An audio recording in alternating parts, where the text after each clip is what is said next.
Fala pessoal, esse é o canal Estudos em FIS e eu preparei uma série bem bacana aqui pra gente e alguns estudos privados que eu estou fazendo baseado em teses de investimento, tá?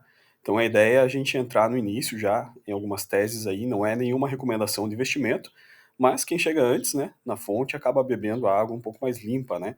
Então eu vou apresentar para vocês aqui uma série de vídeos, eu separei em 4 teses. Primeiro eu vou apresentar para vocês uma série de ETFs possíveis e BDRs também, para quem quer investir via B3 ou fora do Brasil, né, em teses de coisas que têm alto potencial de crescimento, né. Aqui o que eu separei basicamente, primeiro, que a gente vai tratar hoje aqui, a tese da IA, segundo, no segundo vídeo, a tese do lítio, no terceiro vídeo, a tese do MLPA, e no quarto vídeo, a tese do urânio. Então, tem algumas informações aqui bem detalhadas sobre isso, e ao final dessa série de vídeos, a gente vai fazer um comparativo, né, de quem que teve maior rentabilidade. Então, vamos lá, fechando a tela aqui para a gente começar a ver as informações. Vamos começar hoje por a nossa tese do IA, tese da inteligência artificial, né? Botei a foto aqui na imagem do Terminator aqui. Bom, vamos lá. A gente às vezes tem cada um tem sua experiência pessoal, né, com essa questão de IA, né, mas é uma coisa que de fato está cada dia mais presente no nosso dia a dia, né. Quem aqui no seu trabalho, né, e aí vocês podem deixar nos comentários, já está utilizando ferramentas de inteligência artificial, né, chat GPT e assim por diante, para auxiliar em coisas que antes eram um pouco mais complexas de serem feitas, né. Então a gente percebe que as pessoas que estão fazendo bom domínio dessas ferramentas, né, elas acabam se destacando nos seus trabalhos, né. E aqui eu vou mostrar aqui um pouco de como que isso está vindo para ficar, e na sequência a gente vai ver quais ETFs a gente pode ter acesso e BDRs para a gente ter a imersão, né, nessa parte de inteligência artificial, a gente estar exposto financeiramente a esse crescimento, ok? Não é nenhuma recomendação de investimento, mas eu espero que vocês gostem desse vídeo, preparei com bastante cuidado e o que a gente tem para falar aqui é super interessante. Então, tese da IA, inteligência artificial. Bom, pela lei de Moore aqui, né, ela se baseava, na verdade, do crescimento do número de microchips, e ele colocava uma linha do tempo, né, que isso era um pouco que linear, né, que a capacidade dos circuitos dobrava a cada 2 anos, né. Então aqui tem toda a descrição dos circuitos, aqui tem o nome deles, né, e a capacidade de processamento dobrando a cada 2 anos, né. Então isso é a lei de Moore, né. Para quem estuda, para quem é da área, né, conhece bem desse tema aqui. Mas o que a gente tem visto, né, de uma forma até um pouco diferente? A gente tem visto que a capacidade de processamento, né, da inteligência artificial desde 2012, na verdade ela tem duplicado a cada 3 a 4 meses, excedendo a lei de Moore. Então percebam aqui que essa capacidade ela está formando uma curva com um aspecto bastante exponencial. Concordam comigo? Então, sim, é uma coisa que chama atenção, né? A gente tem visto recentemente aplicações surgindo. Não vamos falar somente dessas aplicações, mas aplicações práticas aqui na vida real, de como isso, em alguns aspectos, já está superando a nossa própria capacidade sensitiva, né? Quando eu falo sensitiva, eu falo nossa capacidade dos 5 sentidos, né? Um exemplo de aplicação clássico é na detecção de objetos, né? Humana versus a performance com o sistema de inteligência artificial. A gente tem visto isso amplamente aplicado na indústria, né, gente? Basicamente em vigilância patrimonial, vigilância de equipamentos, enfim, na área de serviços também. Então a gente tem visto que esse monitoramento baseado em imagens e a inteligência artificial trabalhando essas imagens tem dado um resultado muito superior, né, à detecção humana, né? Então aqui já superou de longe. Esse gráfico aí, na verdade, eles estavam indo até 2018. Hoje está muito diferente. Então, nesse quesito aí, sensitivo, a inteligência artificial já está muito à frente, né? Próximo ponto aqui é a gente se situar na linha do tempo onde nós estamos, né, nessa tese da inteligência artificial. Então, eu trouxe aqui para vocês outro gráfico bastante interessante e relevante sobre a ascensão da inteligência artificial nas últimas 8 décadas, né? Então, aqui, esse estudo, ele é muito interessante porque ele trabalha aqui várias áreas onde os sistemas de inteligência artificial estão inseridos, a área da visão, como eu mostrei para vocês agora há pouco, a área, por exemplo, de games, a área do desenho, a área da linguagem e outras áreas, né? E esse gráfico, ele mostra, na verdade, a capacidade de poder de processamento, como é que tem crescido o número de operações, né?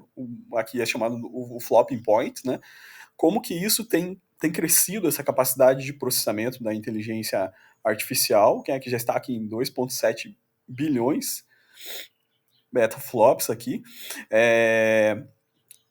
E isso a gente percebe basicamente a mesma curva, uma curva exponencial, né? Essa curva que eu mostrei para vocês aqui no detalhe anterior. Então, basicamente, é o mesmo gráfico aqui, só que de forma mais detalhada e mostrando as aplicações, mostrando como as aplicações dessas áreas aqui estão desenvolvendo de forma muito exponencial, né? Então, mais uma prova de que isso veio para ficar. Aqui, uma linha do tempo, né? Ele coloca os impactos, né? Onde que vai ter isso aqui em várias áreas do nosso trabalho, mudanças sociais, enfim, onde é que nós estamos hoje, né? Então essa é a percepção na linha tracejada de onde nós estaríamos e para onde nós vamos, né? No requisito que isso passa cada vez mais a se tornar mais presente, parte da nossa vida cotidiana, né? E a gente vai percebendo no dia a dia os impactos disso aí à medida que a gente vai vendo as coisas surgindo, né? Então, às vezes, a gente se torna igual o peixe que está nadando na água, às vezes ele não percebe que está na água, né? Ele não sabe que ele está na água, né? Então a gente percebe as coisas mudando em volta da gente, no meio, numa velocidade bastante grande, extrema, e a gente nem para fazer essa análise realmente de para onde isso vai, em requisito de curva de crescimento. Então essas são as previsões, logicamente, isso não é nenhuma promessa, não é nada, mas é baseado em estudos e baseado em realidades que a gente tem visto no nosso dia a dia. Aqui, na verdade, outro gráfico interessante, né, da capacidade de inteligência artificial hoje, já chegando ao nível de processamento de capacidade do cérebro humano, né, e aqui, no espaço muito curto de tempo, chegará no nível de processamento de todos os cérebros humanos juntos, né, e isso vai além, né, então a capacidade aqui não tem limitações para esse tipo de área. Então, se você aposta nessa tese, se você acha que é uma coisa que pode vir a crescer nos próximos 5, 10, 15 anos, né? Eu acredito muito que todas essas teses que eu vou apresentar aqui para vocês são coisas mais para investidor de longo prazo, né? E para quem quer também, logicamente, correr mais risco. Isso não é nenhuma recomendação de investimento, mas a pessoa precisa saber que quando ela investe numa tese, né? Ela está comprada numa tese, ela está sujeita a todos os riscos da tese não se materializar, né? Então, novamente, isso não é uma recomendação de investimento, que cada um faça seus estudos e avalie de forma bem concreta, de forma bem tranquila, para que antes esteja comprado, não é verdade? Então, como é que a gente pode acessar esse mercado? Alguns fundamentos aqui. A previsão sugere que esse mercado aí realmente pode aumentar 10 vezes de atualmente em 2020, 30 bilhões para até 300 bilhões em 2026. Né? Então a inteligência artificial está amadurecendo à medida que se desenvolve, abre novas oportunidades, incalculáveis aplicações. Né?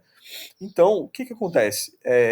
A gente tem nesse ETF aqui, o AIQ, uma abordagem restrita, na verdade, que esse ETF é bastante amplo, ele abre a parte de geografia, segmentos, e ele investe em empresas inovadoras que estão trabalhando com o tema inteligência artificial, ok? Então, como é que a gente acessa esse ETF? Novamente, o código de negociação dele, se você vai fazer compra na sua corretora no exterior, é AIQ. Se você vai fazer aqui na B3, você tem o BDR dele, que é o BAIQ, e aí você pode estar acessando ele, tá? Ele tem 87 empresas aqui no portfólio dele, é bem distribuído, né?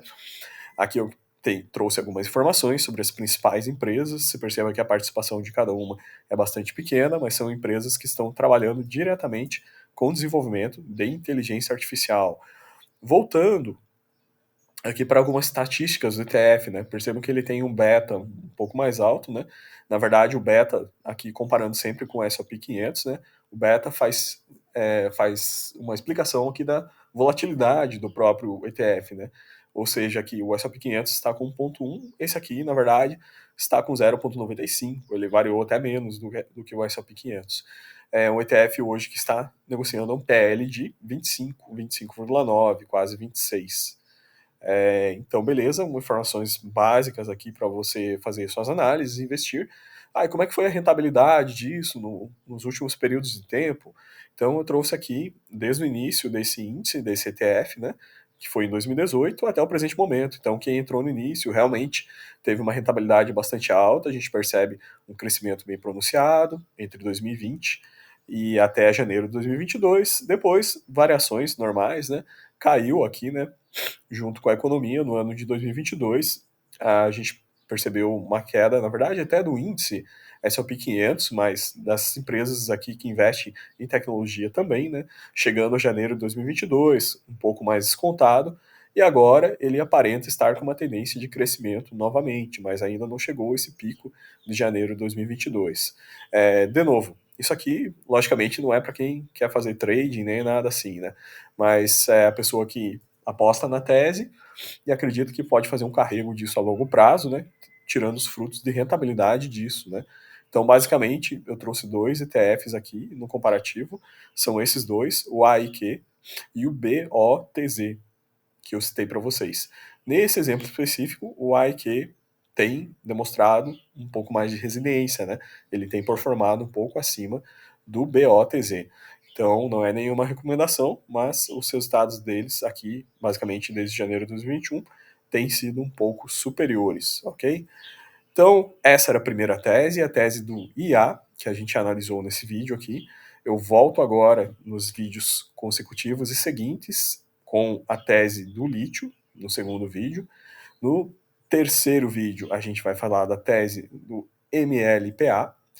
E por finalizar, a gente vai falar da tese do urânio, com um pouquinho mais de detalhe. No final, a gente apresenta aquele comparativo entre as 5 teses para ver o que mais que rentabilizou. Essa tabela aqui, depois, se vocês quiserem tirar o print também, né? Ela fica aqui com uma visibilidade de todos os fundos que eu coloquei para vocês, que são teses um pouco diferenciadas, que podem estar se descolando em relação à média de mercado. Então, quem quiser dar uma analisada, quem gostar de alguma tese a mais aqui, quem quiser fazer sugestões de novas teses para a gente analisar, estudar juntos aqui no vídeo, eu agradeço vocês e fico no aguardo, ok? Então, voltando agora, finalizando esse primeiro vídeo, voltaremos em breve para a tese do lítio. Muito obrigado por ter ficado até o final e bons estudos!